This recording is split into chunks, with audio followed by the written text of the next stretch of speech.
Welcome to the Slop Farm. Enjoy the video. You'll start by making a 3D camera and a 3D null to control it. This gives you animator-friendly handles.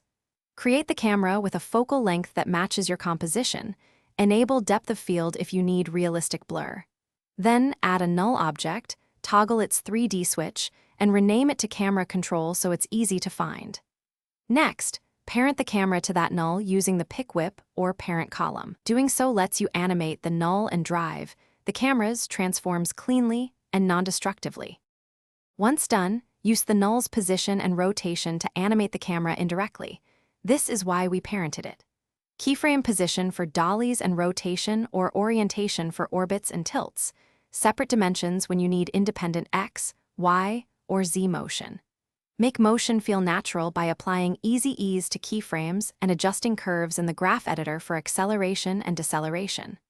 Also, animate multiple nulls, one for orbiting, another for subtle vibrations, to keep complex motion modular and easy to tweak without altering camera settings. To finish, refine by adding expressions on the null. For example, link a secondary null using pick whip or add a wiggle for organic motion.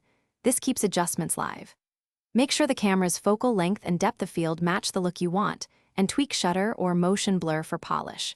If you see jitter or odd perspective, check composition frame rate, disable per frame sampling, ensure keyframe interpolation is consistent, and confirm 3D layer stacking order. If needed, pre-compose elements to stabilize transforms and clean up behavior.